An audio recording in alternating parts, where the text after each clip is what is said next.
Welcome to this presentation on farmers and local government. We talk a lot about how to encourage local governments to be more responsive to agriculture. This video will look at the other side, encouraging agriculture to be more involved in local government. Before we get started, let's define what we mean by local government. It's basically any level of government below the state level. In Pennsylvania, there are 67 counties which are considered to be local governments. In each county, except Philadelphia, there are boroughs and townships, and sometimes cities, along with school districts. All of these are local governments.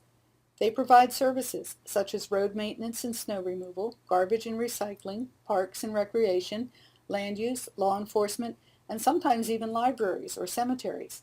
Not every local government provides all of these services, and school districts have their own list of services related to education. Local governments have laws and regulations that affect many aspects of your farm operation, from the size and placement of signs to where you can put buildings and what they can be used for. Local governments levy the bulk of the property taxes you pay, and probably own the local road next to your farm. With the power to regulate these and many other aspects of your farm operation, local governments can directly impact your livelihood. Many local governments recognize the importance of agriculture to their community, their way of life, and their tax base. They understand agriculture and try to keep pace with changing practices, such as the increase in on-farm retail activities. They plan for agricultural expansion in land use and zoning regulations. They welcome new farms and new farmers to their community. And most importantly, they make sure their actions don't create problems for agriculture. Many communities think they are farm-friendly, but because they don't really understand the needs of agriculture, they sometimes cause more problems than they solve. For instance, a township may think it can help sustain farms by requiring a minimum of 100 acres. The township doesn't understand that 20 acres can be a viable agricultural operation for a vegetable grower or the specialty crop producer.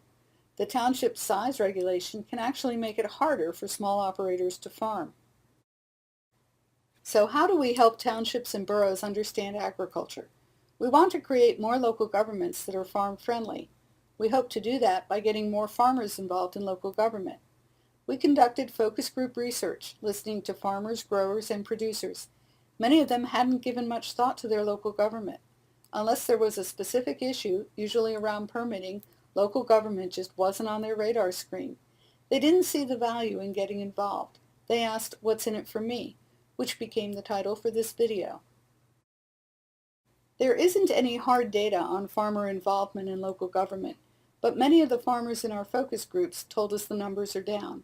Many spoke of the involvement of their grandparents and parents, but said the tradition of public service often doesn't continue to their own generation. There are a lot of reasons for this. In many areas, the number of farms has decreased, so there are fewer farmers in the community. When residential development occurs in farming country, new residents often have specific issues that they want local government to address and more time to get involved, especially if there is an influx of retirees. Local government is more complex than it used to be, and some farmers just don't feel they have the time to devote to it. Finding enough time to get involved is a major factor. Monthly township or borough meetings are hard to fit in on the calendar during growing season.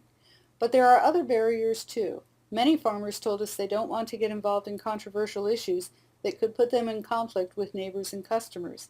They are uncomfortable with the confrontational tone of many local governments. And young farmers in particular feel like outsiders at township and borough meetings. Many farmers told us they don't think local government affects their operations directly, and that may be true until you try to spread manure, spray fruit trees, increase herd size, or open a retail farm venture. It may not be your own farm that's affected, but if enough of your neighbors are impacted, the local farming community may shrink. In today's world more than ever, farmers need to know their communities will support them. When a local government understands and values agriculture, it's much more likely to have farm-friendly policies. It's up to farmers like you to help make that happen. And it's not just about your farm business, it's part of being a good citizen, and it sets a great example for your children. You can jump right into public office or take it slow. Just being an informed citizen and following local government issues can make a difference. If elected officials know you care about local policy, they may come to value your opinions. Let them know that you're happy to talk farming with them. You might even invite them out for a farm tour. You can volunteer to serve on a local government board or commission, known as an appointed office. Planning and zoning is where the action is that will have the biggest impact on most farms, but water and sewer authorities also have a major impact on where growth will occur in your community.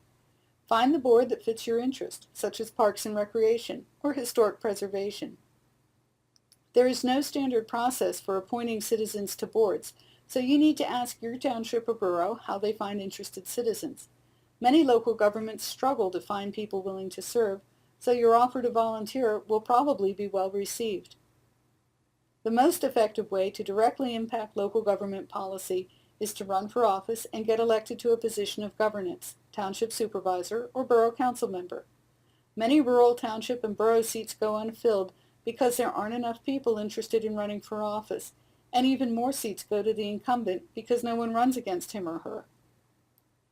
Remember, when you run for office, you're helping to preserve farming as a way of life. Local government officials are elected every 2 years in Pennsylvania. Make your decision by January, and you'll be in good shape for the primary elections in May.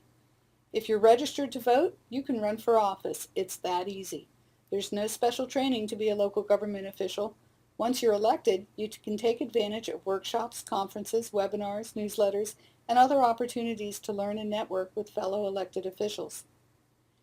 Here are some qualities we'd all like to see in elected officials. Are you a good listener? Do you really care about your community? Can you keep an open mind about issues? Then you'd make a great candidate.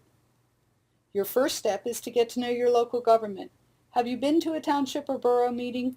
You might be surprised how many local officials get elected without ever having attended a meeting of their local government. Show up for a few meetings. Find out what the biggest challenges are in your community. Do officials work well together? Would you be a good fit? We talked earlier about being an informed citizen. Follow your local government in the news. You might also find a website, Facebook page, or a Twitter feed too. Most local governments who have websites post their meeting minutes, so be sure to look for them. It's not hard to run for office and usually not expensive either at the local government level. Check out resources like Penn State Extension and your county elections office to learn the nuts and bolts of running for office. Do you know a township supervisor or borough council member or someone who used to serve? Those people can be a great source of information too. We heard a lot about the tradition of public service in our focus groups and about how it died out in many families. Is it time to start a new tradition in your family and your community? A farm-friendly community is a great legacy. We hope you'll be a part of it.